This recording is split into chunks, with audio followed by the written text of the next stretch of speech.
యావత్తు ఆంధ్రప్రదేశ్ ప్రజానీకానికి సోదర సోదరిమణులకు అస్సలాము అలైకుం, గుడ్ మార్నింగ్, ఆదాబ్. నేను మీ సోదరుడు advocate Sadiq Shaikh. Advocate Sadiq Shaikh YouTube ఛానల్కి స్వాగతం, సుస్వాగతం. ఈరోజు మనం ఆంధ్రప్రదేశ్ 2024 సార్వత్రిక ఎన్నికలకు సంబంధించి ఎన్నికల ప్రచారాల్లో తెదేపా జనసేన కూటమి అనేది వైఎస్ జగన్మోహన్ రెడ్డి గారిపై బురద జల్లే ప్రయత్నం చేస్తుంది. ఫేక్ ప్రచారాలను, అవాస్తవాలను మరియు మసిపూసి మారేడికాయ చేసి బురద జల్లే ప్రయత్నం, గుడ్డగాల్సి మీద వేసే ప్రయత్నం చేస్తున్నారు. మరీ ముఖ్యంగా ముస్లిం రిజర్వేషన్లకు సంబంధించి ఆర్ కృష్ణయ్య గారిని రాజ్యసభ సభ్యుడిగా పంపడం జరిగింది 2022లో.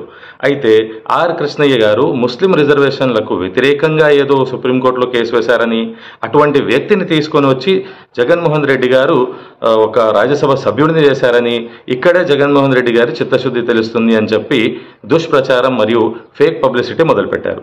మరీ ముఖ్యంగా ఇటువంటి ప్రచారం అనేది ఎల్లో పేజెస్ మీద మరియు ఏదైతే బీజేపీ ఆర్ఎస్ఎస్ పేజెస్ మీద మరియు ఏదైతే పొత్తు పార్టీలు ఉన్నాయో వాటి పేజ్ల మీద నడుస్తుంది. మీ అందరికీ ఒక విషయం నేను తెలియజేయాలనుకుంటున్నాను. నేను ఒక యువ న్యాయవాదిగా, సామాజిక కార్యకర్తగా మేము సమాజంలో వాస్తవాలను తీసుకెళ్లాలని, ప్రజల ముందు వాస్తవాలు ఉంచాలని ప్రయత్నం చేస్తున్నాం. అందులో భాగంగా మేము చూస్తున్నాం సోషల్ మీడియాలో చాలామంది ఏ అంశం వచ్చినా దాన్ని పరిశీలించుకోకుండా, దాన్ని విశ్లేషించుకోకుండా, వాస్తవాలు తెలుసుకోకుండా షేర్ చేసేస్తూ ఉంటారు. అందులో భాగంగానే ఈ కృష్ణయ్య గారి సబ్జెక్ట్ అని కూడా ఉంది. అంటే కృష్ణయ్య గారు అసలు ఎవరు, అసలు అతను ఏ పార్టీ, ఎప్పుడు ఎమ్మెల్యేగా ఉన్నారు, అసలు బీసీల కోసం ఆయన ఏ విధంగా అయితే ఛాంపియన్గా అవతరించారో, నేటికి మన కృష్ణయ్య గారిని బీసీలు ఒక ఆయన్ని ఆరాధించేవారు, అభిమానించేవారు చాలా ఎక్కువగా అన్ని రాష్ట్రాల్లో ఉన్నారు, తెలుగు రాష్ట్రాల్లో కూడా. మరియు ఏదైతే బీసీలు ఉన్నారో నేషనల్ లెవెల్ మీద వారిని బాగా ఆరాధిస్తూ ఉంటారు. అయితే ఇక్కడ మనం గమనించాల్సిన అంశం ఏంటంటే, వాస్తవంగా అసలు ఆర్ కృష్ణయ్య గారు ముస్లిం రిజర్వేషన్లకి వ్యతిరేకంగా కోర్టులో పిటిషన్ వేశారా, ఆ పిటిషన్ ఏ తేదీన వేశారు, ఎప్పుడు వేశారు, ఇతర అంశాలపై నేను సోషల్ మీడియాలో ఛాలెంజ్ కూడా చేయడం జరిగింది. ఏదైతే ఫేక్ ప్రచారం జరుగుతుందో వాటిపై దమ్ము ధైర్యం ఉంటే, మీ దగ్గర ఆధారాలు ఉంటే అడ్వకేట్ సాదిక్ షేక్తో చర్చకు రండి అని చెప్పడం.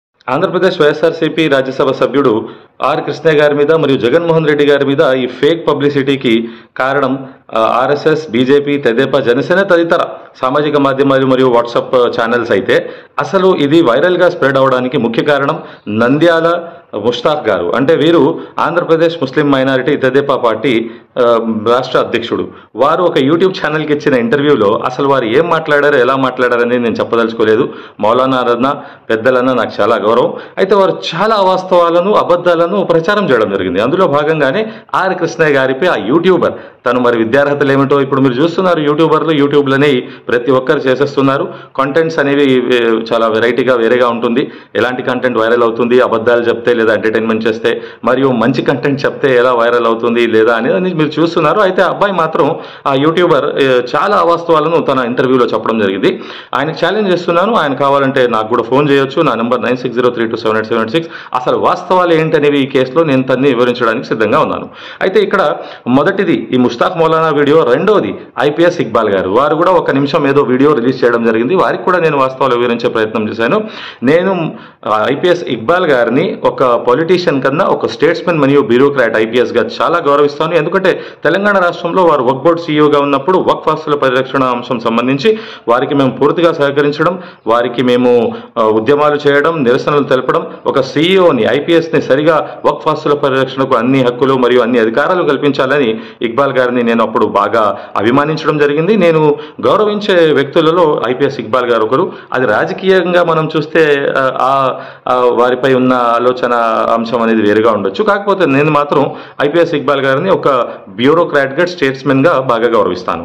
అయితే ఈ రెండు అంశాల తర్వాత ఇప్పుడు ఆర్ కృష్ణయ్య గారు ఏదైతే అసెంబ్లీలో 2017లో మాట్లాడిన వీడియో కూడా ఉంది, అది కూడా నేను మీ ముందు పెడతాను. దాని తర్వాత ఆర్ కృష్ణయ్య గారు అడ్వకేట్ సాదిక్ షేక్ సామాజిక కార్యకర్త యువనావది, నాకు వారికి మధ్య జరిగిన కాల్ రికార్డింగ్ సంభాషణ కూడా ముందు పెడతాను.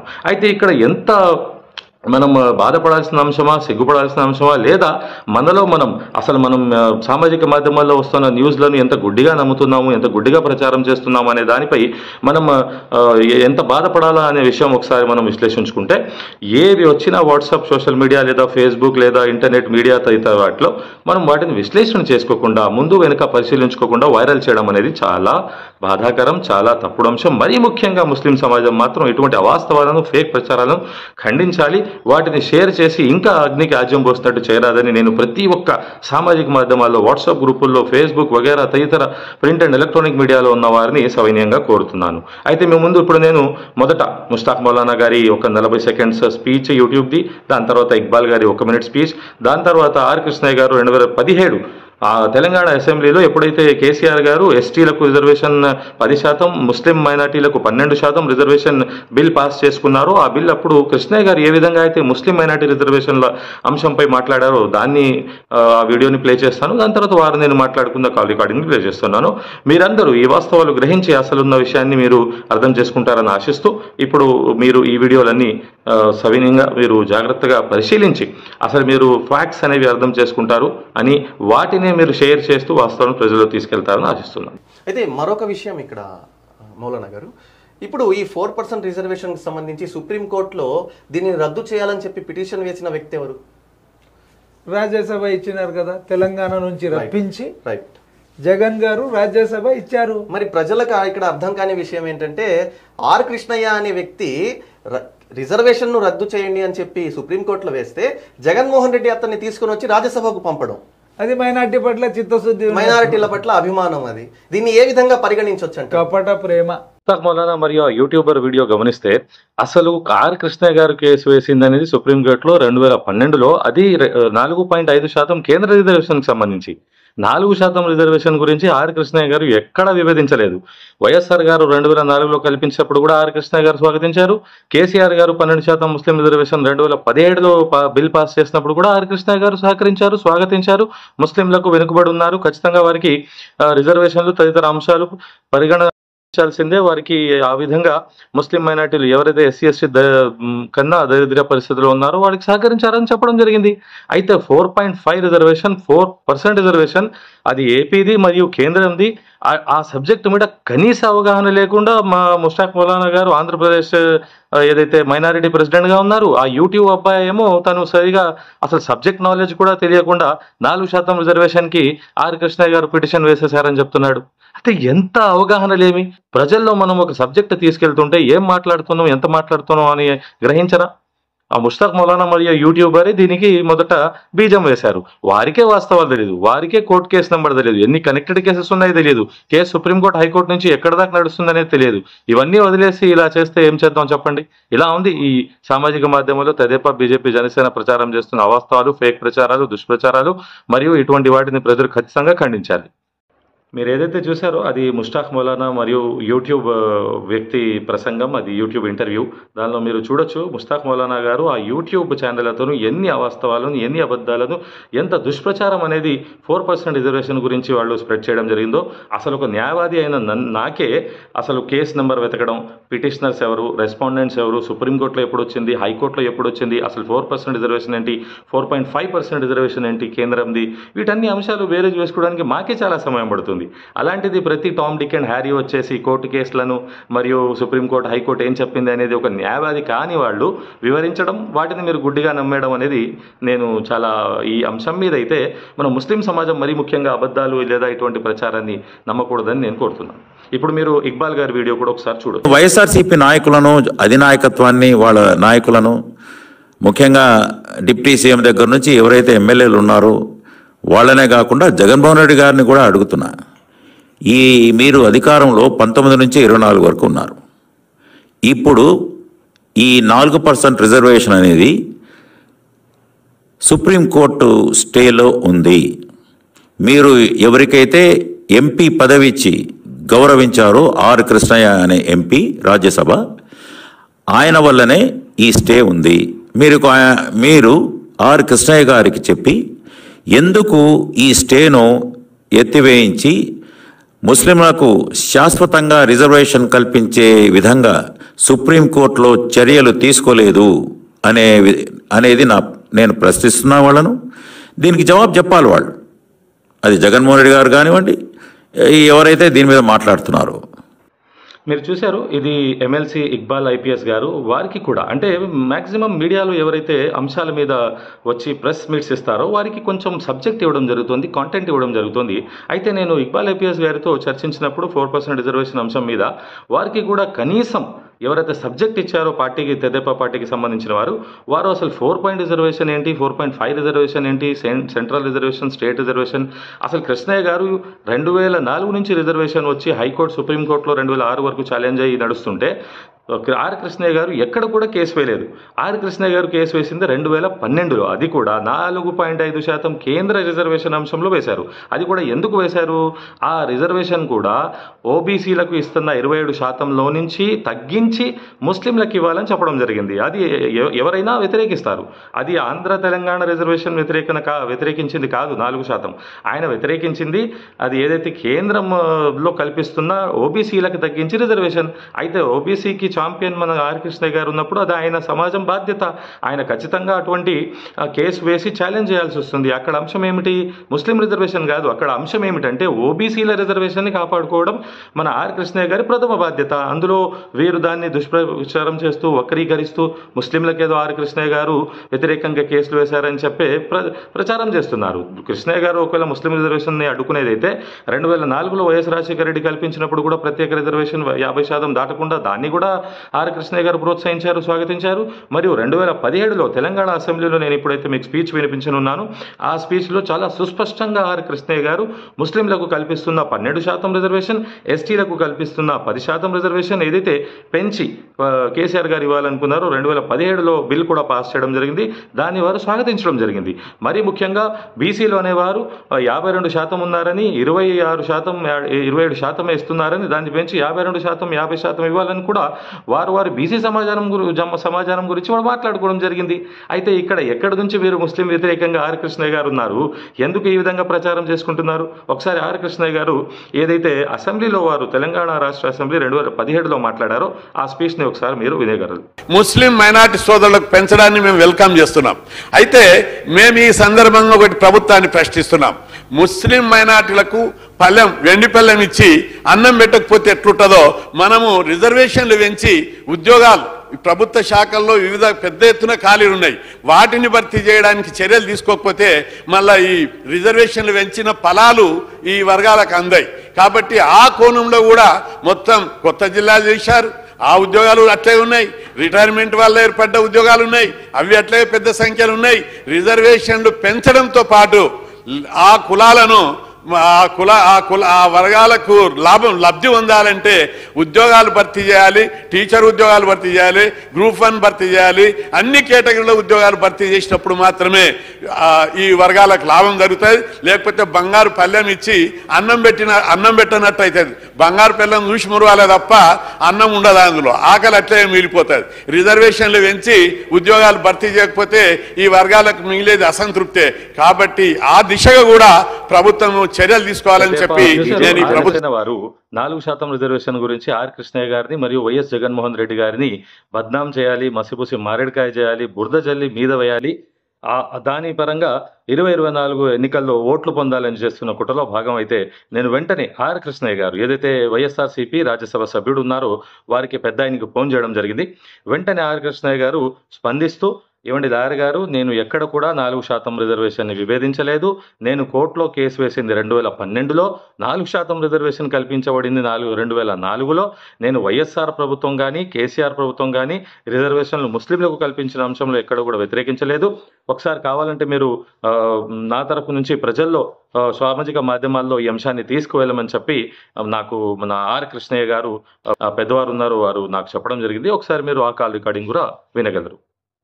Good morning. Hello sir, good morning sir. Good morning. బాగున్నారు సార్? కృష్ణయ్య గారు సార్, నేను అడ్వకేట్ సార్ మాట్లాడుతున్నాను సార్. సార్ ఏం లేదు సార్, మన ఆంధ్రప్రదేశ్ లో ఒక పోస్ట్ బాగా వైరల్ గా షేర్ చేస్తున్నారు సార్. దాంట్లో తమరికి జగన్మోహన్ రెడ్డి గారు రాజ్యసభ ఇవ్వడం వెనకాల మీరు ఏదైతే 4% రిజర్వేషన్ వ్యతిరేకించినట్టు ముస్లిం రిజర్వేషన్ చెప్తున్నారు. కాకపోతే నేను ఫ్యాక్ట్స్ గమనిస్తే మాత్రం మీరు అపోజ్ చేసింది 4.5% సెంట్రల్ రిజర్వేషన్. లేదు, దాన్ని సపోర్ట్ చేస్తాను నేను. అవును సార్, అసెంబ్లీ స్పీచ్ చూశాను సార్ 2018-17ది. మీ అసెంబ్లీ స్పీచ్ లో కూడా మీరు ముస్లిం రిజర్వేషన్ ని బాగానే ప్రమోట్ చేశారు, స్వాగతిస్తున్నా అన్నారు.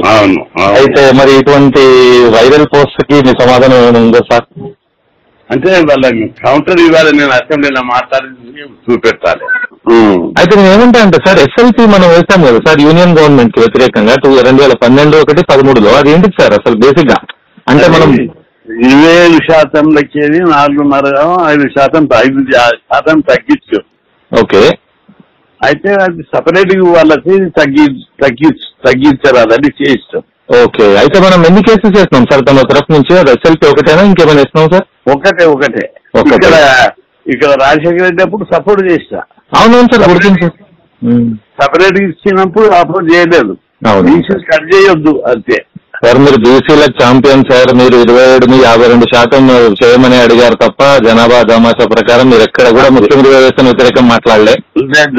ఆ అంశం నాకు బాగా క్లియర్ గా తెలుసు సార్. కాకపోతే బాగా వైరల్ చేయండి నేను మాట్లాడి. మీరందరూ విన్నారు ఏ విధంగా అయితే ఆర్ కృష్ణయ్య గారు చాలా స్పష్టంగా తను 4% ముస్లిం రిజర్వేషన్కి కానీ ముస్లిం రిజర్వేషన్లు కల్పించడానికి కానీ ఎప్పుడు వ్యతిరేకం కాదని, స్వాగతించానని, ముస్లిం మైనార్టీలకు ఖచ్చితంగా వారు ఎదుగుదలకు, అభివృద్ధికి, సంక్షేమానికి అన్ని ప్రభుత్వాలు తోడ్పాటు చేయాలని, దానికి బీసీ సంఘం వారి తరఫు నుంచి కూడా పూర్తి మద్దతు, సహకారం ఉంటుందని చెప్పి వారు చెప్పడం జరిగింది. అయితే ఈ దుష్ప్రచారాన్ని ప్రజల్లో తీసుకువెళ్లి సామాజిక మాధ్యమాలుగా ఏదైతే ఉన్నాయో వాటిలో ఖండించాలని తన తరఫు నుంచి ఇది ఒక ప్రకటనగా వారు చెప్పడం జరిగింది. నేను ఏ విధంగా అయితే మీ అందరికీ సామాజిక మాధ్యమాల ముఖంగా ఛాలెంజ్ చేయడం జరిగింది, ఆర్ కృష్ణయ్య గారు ఎక్కడ కూడా ముస్లిం మైనార్టీ రిజర్వేషన్కి వ్యతిరేకంగా లేరని చెప్పి, మరీ ముఖ్యంగా ఏదైతే జగన్మోహన్ రెడ్డి గారిపై దుష్ప్రచారం చేస్తున్నారో ఆయనకు రాజ్యసభ కల్పించడం ఒక ముస్లిం వ్యతిరేకికి ఇచ్చారని, మొట్టమొదట ఆర్ కృష్ణయ్య గారే ముస్లిం వ్యతిరేక కాదండి, ఇక మీరు జగన్మోహన్ రెడ్డి గారు, వైఎస్ రాజశేఖర రెడ్డి గారు ముస్లిం మైనార్టీలకు చేసింది ఇంకేం చెప్తారు, కానీ చంద్రబాబు నాయుడు గారు మాత్రం ముస్లింల ఛాంపియన్గా, బీజేపీని మాత్రం ముస్లింలకు నష్టం కలగదన్నట్టుగా చేసే ప్రయత్నంలో మాత్రం మీరు సఫలీకృతం కాదు. అయితే నేను ఏ విధంగా అయితే చెప్పానో అసలు కోర్టు కేసెస్ అనేవి మాకు అర్థం చేసుకోవడమే ఒక లాయర్గా చాలా సమయం పడుతుంది. అలాంటిది వీళ్ళు ఈ ఆర్ కృష్ణయ్య గారి చాప్టర్ తీసుకొచ్చి ఆర్ కృష్ణయ్య గారు ఏదో ముస్లింలకు వ్యతిరేకంగా కోర్టులో కేసు వేశారని చెప్పే ప్రయత్నం చేస్తున్నారు. నేను మళ్ళీ చెప్తున్నాను మీకు, ఒకటి స్టేట్ కోటా ఉంటుంది, ఇంకోటి సెంట్రల్ కోటా ఉంటుంది. ఆంధ్ర రాష్ట్రం మరియు తెలంగాణలో ఏదైతే స్టేట్ కోటా ఉందో ఆ కోటాలో 4% ముస్లిం రిజర్వేషన్ కల్పించింది.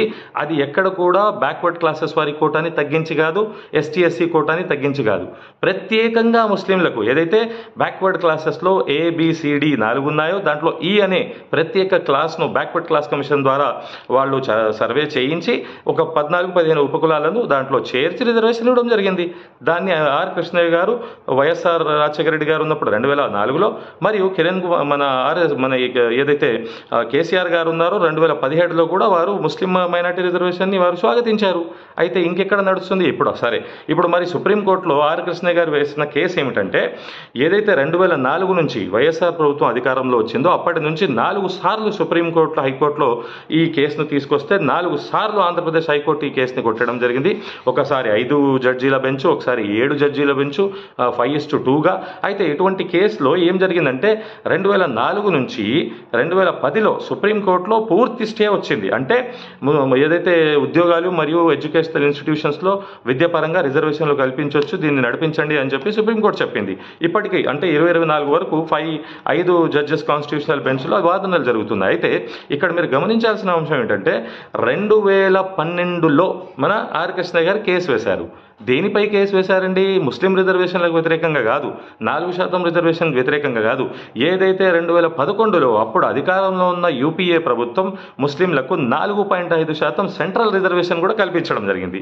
ఆ 4.5% దేంట్లో నుంచి ఇచ్చారంటే బ్యాక్వర్డ్ క్లాసెస్లో నుంచి ఇచ్చారు. ఆర్ కృష్ణయ్య గారు ఏమన్నారంటే, ఏంటండి మీరు ఎలాగా బీసీలు తగ్గించి ఇస్తారు, ఇచ్చుకుంటే ముస్లింలకు చాలా ప్రత్యేకంగా ఇచ్చుకోండి, ఏదైతే 4% కోటా రిజర్వేషన్ ఇవ్వడం జరిగిందో, అంతేకాని ముస్లింలకు బ్యాక్వర్డ్ క్లాసెస్ నుంచి మీరు రిజర్వేషన్ తీసిస్తే అది బీసీలు మరియు ముస్లింలకు తగాదాలు అవుతాయి, అందుకోసమే దయచేసి ఈ రిజర్వేషన్ని ఆపివేయండి అని చెప్పి బీసీల హితంలో, ముస్లిం మైనార్టీల హితంలో అందరికీ మంచి జరగాలని ఆలోచించి వారి అనుభవంతో బ్యాక్వర్డ్ క్లాస్ కమిషన్కి ఛాంపియన్గా ఉన్న ఆర్ కృష్ణయ్య గారు సుప్రీంకోర్టులో ఆ పిటిషన్ వేయడం జరిగింది. ఎంత స్పష్టంగా ఉంది. ఆ ముష్టాక్ మౌలానాతో చేసిన యూట్యూబ్ ఛానల్ అతనికి మళ్ళీ నేను ఛాలెంజ్ చేస్తున్నాను, మీకు వాస్తవాలు తెలియకపోతే మీరు వాటిని ప్రదర్శించకండి. చరిత్రలో మీరు చరిత్రహీనులుగా మిగిలిపోతారు ఇటువంటి అవాస్తవాలను ఒకవేళ ప్రచారం చేస్తే. దయచేసి ఇది గమనించండి. ముష్తాక్ మౌలానా గారు కానివ్వండి, ఇక్బాల్ సాబ్ ఐపీఎస్ కానివ్వండి, ఎవరికైతే తప్పుడు స్క్రిప్ట్ ఇచ్చారో, ఇప్పుడు నేను చెప్పాను కదా 4% రిజర్వేషన్ కోర్టు కేసు ఒకటి, 4.5% కేంద్ర రిజర్వేషన్ కోర్టు ఒకటి. అయితే ఈ సుప్రీంకోర్టు ఏం చేసిందంటే ఈ కేసెస్కి సంబంధించి ఏవైతే పిటిషన్స్ వస్తాయో వాటన్నిటినీ ఒక చోట కనెక్టెడ్ చేయడం జరిగింది. అంటే ఇప్పుడు ఏదైతే state of Andhra Pradesh versus B Archana Reddy మరియు మురళీధరరావు కేసు ఉందో, ఈ కేసులో ప్రత్యేకంగా ఆర్ఎస్ఎస్, బీజేపీ, హిందుత్వ సంస్థలు ముస్లిం రిజర్వేషన్ వ్యతిరేకిస్తున్నాయని వేయడం జరిగింది. ఇక్కడ ఆర్ కృష్ణయ్య గారు లేదా జగన్మోహన్ రెడ్డి గారు ఎవరు ఏం వ్యతిరేకించలేదు. ఇక్కడ జరిగింది ఏమిటంటే ముస్లిం రిజర్వేషన్ అని చెప్పి వాళ్ళు చెప్తున్నారు, కానీ ముస్లింలలో వెనుకబడిన ఉపకులాలకు కల్పిస్తున్న రిజర్వేషన్ ఏదైతే సచార్ కమిటీ కానీ, రంగనాథ్ మిశ్రా కమిషన్ కానీ, సుధీర్ కమిటీ కానీ వీళ్ళందరూ చెప్పడం జరిగింది. ఏమని? ముస్లింల స్థితిగతులు అది ఆర్థికంగా, సామాజికంగా, విద్యాపరంగా చాలా వెనుకబడి ఉన్నారు, ఎస్టీ ఎస్సీల కన్నా దరిద్ర రేఖన ఉన్నారు, వారికి రిజర్వేషన్లు కల్పించవచ్చు అని చెప్పిన తర్వాతే ఈ రిజర్వేషన్ అంశాలనేది తెర మీదకి వచ్చింది. సో ఒక బ్యాక్వర్డ్ క్లాస్ కమిషన్, ఒక సుధీర్ కమిటీ అధ్యయనం చేసిన తర్వాతనే ఈ రిజర్వేషన్ల అంశం వెలుగులోకి వచ్చింది. ఇప్పుడు సుప్రీంకోర్టు మరియు హైకోర్టు తదితర వాటిలో వాదనలు జరుగుతున్నాయి. ఖచ్చితంగా వాటిని ఫేస్ చేయడం జరుగుతుంది. 1 కాదు 2 కాదు 18 కేసెస్ కనెక్టెడ్ అయి ఉన్నాయి. ఆ 18 కేసెస్ కనెక్షన్ అయి ఉన్నాయి. దాంట్లో మీరు ముఖ్యంగా చూసుకుంటే అందులో అసదుద్దీన్ ఓవైసీ గారి కేసు ఒకటి ఉంది, మరియు జమాత్ ఉలమా హింద్ వారి కేసు ఒకటి ఉంది, మున్సిఫ్ డైలీ వాళ్ళ కేసు ఒకటి ఉంది, సుల్తాన్లూమ్ కాలేజ్ వాళ్ళ కేసు ఉంది, AP commission for backward classes ఉంది, state AP versus Muralidhara Rao case ఒకటి ఉంది, government of India versus Krishnaiah ఏదైతే 4.5% రిజర్వేషన్ కేసు ఉందో అది ఉంది. మరి రీసెంట్గా all India railway stations non department restaurant tea and fruit stall contractor workers association 2017లో వేయడం జరిగింది. వాటికి 5 జడ్జెస్ బెంచ్ అయితే ఉందో, UU Lalit chief justice of India, SR Bhat మరియు దినేష్ మహేశ్వరి, బిఎం త్రివేది, జేపీ పార్దీవాలా వీరు ఆ కేసుని పరిశీలిస్తున్నారు. 2010 నుంచి నేటి వరకు 2024 వరకు సుప్రీంకోర్టులో కేసు నడుస్తూ ఉండడానికి ముస్లిం రిజర్వేషన్కి సంబంధించి కారణాలు ఏమిటంటే కొంతమంది జడ్జిలు రిటైర్ అవుతుంటారు, కొంత వాయిదాలు పడుతుంటాయి, కొన్ని ఈడబ్ల్యూఎస్ రిజర్వేషన్ 10% కేసు కూడా ఏదైతే మోదీ తెచ్చారో దాన్ని కూడా కోర్టులలో వాదనలు జరుగుతున్నాయి. ఇవన్నీ అంశాలు. మరి ముఖ్యంగా పిటిషనర్ ఎవరెవరంటే ఈ 4% రిజర్వేషన్ కేసులకి state of Andhra Pradesh principal secretary government of AP, backward classes welfare department, state of AP principal secretary to government of minority welfare department, state of Telangana principal secretary welfare department, మరియు ఇందులో ఉన్న లాయర్ మెహఫూజ్ ఎహసన్ నస్కీ, జిఎన్ రెడ్డి తదితరులు కేసుకి అనుకూలంగా వాదిస్తున్నారు. ఆ respondents వచ్చేసి అర్చనారెడ్డి మరియు మహేష్ బాబు, కేఎన్ రాయ్, విపిన్ కుమార్, జయ్, ఎస్ నిటెన్కో తదితరులు. ఇంప్లీడర్స్ వచ్చేసి ఆల్ ఇండియా రైల్వే స్టేషన్స్ వాళ్ళు, నాన్ డిపార్ట్మెంట్ చెప్పాను కదా వాళ్ళు. అసలు ఈ కేసు దేని గురించి అంటే ఇది కాన్స్టిట్యూషనల్ బెంచ్, ముస్లిం బ్యాక్వర్డ్నెస్ వాళ్ళకి ముస్లిం కోటా, రిజర్వేషన్స్ తదితర అంశాలపై ఇది వాదనలు జరుగుతున్నాయి. అయితే నేను మీకు చాలా స్పష్టంగా చెప్పడం జరిగింది. అయితే మీరు ఒకసారి గమనిస్తే ఇంటర్వ్యూలో ముష్తాక్ మౌలానా గారు ఏదో వైఎస్ రాజశేఖర రెడ్డి అంట ముస్లింలకంట అసంపూర్తిగా వారు అధికారం కేంద్రం మరియు రాష్ట్రంలో ఉన్న రిజర్వేషన్లు కల్పించలేదంట స్ట్రాంగ్గా ఒక చట్టం చేసి. ఏమండి ముష్తాక్ మౌలానా గారు, మీరు చాలా అనుభవం ఉన్న వ్యక్తి, అటు దీన్ కానీ దునియా కానీ. మీకు తెలుసా సుప్రీంకోర్టులో, హైకోర్టులో అసలు ఎన్నిసార్లు కేసు కొట్టివేయబడడం జరిగిందో?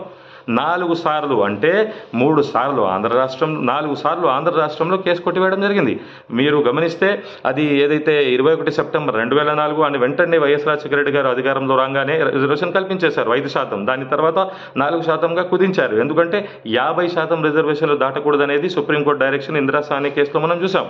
అయితే 4 సార్లు ఏదైతే ఆంధ్రప్రదేశ్ హైకోర్టు ఈ కేసుని కొట్టివేసిందో అది సెప్టెంబర్ 21, 2004, 21 నవంబర్ 2005, 8 ఫిబ్రవరి 2010, 29 మే 2012. అంటే ఆర్ కృష్ణయ్య గారు వేసిన కేసు తర్వాత. అయితే ఈ విధంగా ఇన్నిసార్లు 4 సార్లు హైకోర్టు, సుప్రీంకోర్టులో వాదనలు చేసి, ఛాలెంజ్ చేసి, పోరాటం చేసి రిజర్వేషన్లు ముస్లింలకు కలిగిస్తే గొప్ప నేత, మహానేత వైఎస్ రాజశేఖర రెడ్డి వారిని మరియు వారి పుత్రుడైనటువంటి సీఎం ఆంధ్రప్రదేశ్ జగన్మోహన్ రెడ్డి గారిని ఎంత బురద జల్లే ప్రయత్నం చేస్తారండి? అసలు చంద్రబాబు నాయుడు గారికి కుటుంబానికి మరియు ఈ కుటుంబానికి ఏదైతే నారా మరియు నందమూరి 2 కుటుంబాలు ఉన్నాయి ఇక్కడ మీరు గమనించాలి. ఆంధ్ర రాష్ట్రానికి ఏదైతే కేంద్రానికి వ్యతిరేకంగా పోరాటం తెలుగు ఆత్మగౌరవాభిమానానికి పోరాటం చేసింది నందమూరి కుటుంబం అయితే మన నారా వారు మాత్రం అధికారంలో రావడానికి ఏమేం చేశారు, ఎటువంటి రాజకీయాలు నడిచాయి నేను చెప్పాను కదా, చాలా హుందాగా నేను స్పందిస్తాను. నేను వెన్నుపోటు రాజకీయాలు, వైస్రాయ్ దగ్గర చెప్పులు విసరడాలు, NT Rama Rao, senior NT Rama Rao garu, junior NT Rama Rao గారు ఏం జరిగింది, ఇంత తెదేపా పార్టీ గురించి నేను వివరించదలుచుకోలేదు. కాకపోతే ఇప్పుడు ప్రత్యేకంగా ఆర్ కృష్ణయ్య గారి గురించి ఏదైతే ఫేక్ పబ్లిసిటీ చేస్తున్నారో ఆ అంశంపైనే నేను మీ ముందు వాస్తవాలు ఉంచాను. అయితే ఇంకొకసారి మీ అందరికీ నేను ఛాలెంజ్ చేస్తున్నాను, అసలు మీకు తెలియదు 4% రిజర్వేషన్, 4.5 రిజర్వేషన్ సుప్రీంకోర్టులో నడుస్తున్నది. కేవలం ఒక్క 4% ఆంధ్ర తెలంగాణ కేసే కాదు, 4.5% కేంద్ర రిజర్వేషన్ కూడా నడుస్తుంది. అందులో 18 కనెక్టెడ్ కేసెస్ ఉన్నాయి. ఆ కేసు పిటిషన్ నెంబర్ వచ్చేసి 7513 ఆఫ్ 2005. మీరు ఏదైనా కోర్టు కేసు వివరాలు కావాలంటే నా వద్ద నుంచి మీరు సేకరించవచ్చు. నేను పూర్తి వాస్తవాలు మీకు ఏదైతే వాట్సాప్ నెంబర్ 9603278786 ఉందో దానిలో మీకు కల్పిస్తాను. దయచేసి మీరు ఇంకొకసారి ఈ ఫేక్ పబ్లిసిటీ మరియు దుష్ప్రచారాలు ఏవైతే సాగుతున్నాయో వాటిని ఖచ్చితంగా ఖండించండి, వాటికి వ్యతిరేకంగా పోరాడండి. బీజేపీ, తెదేపా, జనసేన కూటమికి ఎట్టి పరిస్థితుల్లో మీరు ఓట్లు వేయకండి. ఎందుకంటే 1% కూడా ఓట్ బ్యాంక్ లేని బీజేపీలు ఆంధ్ర రాష్ట్రంలో తీసుకొచ్చి ఏదైతే వారు కుట్ర పన్నుతున్నారో మన హిందూ ముస్లిం సిక్ ఇసాయి భాయి లౌకికవాదం, సెక్యులరిజం, రాజ్యాంగవాదం, రాజ్యాంగాన్ని కూడా తీసివేస్తాం. మైనారిటీలు, ఎస్టీలకు 4% రిజర్వేషన్, షరియత్, ప్రత్యేక చట్టాలు, యూసీసీ, ఇవన్నీ ఎన్నో నల్ల చట్టాల అంశాలు ఉన్నాయి. అయితే ఖచ్చితంగా మనం చంద్రబాబు నాయుడు గారు ఏదైతే కుట్రపూరితంగా 10 అసెంబ్లీ సీట్లు, 6 ఎంపీ సీట్లు ఏదైతే బీజేపీకి కల్పించారో, చంద్రబాబు నాయుడు గారి గత చరిత్ర గమనిస్తే వారు ఎప్పుడు కూడా స్థిరంగా లేరు. అందువల్లనే ప్రజలు 2019 నుంచి చంద్రబాబు నాయుడు గారిని నమ్మడం వదిలేశారు. వారు ఆ వయసుకు వచ్చిన తర్వాత కూడా ఆయన కొడుకును సీఎం చేయాలని, లేకపోతే నందమూరి కుటుంబాన్ని వారు అడ్డుకొని వీరే రాజకీయాల్లో పెద్ద హీరోలుగా మెలగాలని చేస్తున్న ప్రయత్నం ప్రజలు గమనిస్తున్నారు. కావున నేను ఆంధ్ర రాష్ట్ర ప్రజలకు ఇంకోసారి నా వీడియో ఈ 4% రిజర్వేషన్, 4.5 సెంట్రల్ రిజర్వేషన్ గురించి ఏదైతే వివరణ ఇచ్చానో, మరీ ముఖ్యంగా ఆర్ కృష్ణయ్య గారు ఎప్పుడు కూడా ముస్లిం రిజర్వేషన్కి వ్యతిరేకంగా లేరు అనే అంశం కూడా మీరు పరిశీలిస్తూ నా ఫోన్ నెంబర్ 9603278786 ఎవరైనా ఈ అంశం మీద చర్చకు రావాలనుకుంటే any time 24/7 round the clock నేను మీకు వివరించడానికి సిద్ధంగా ఉంటాను.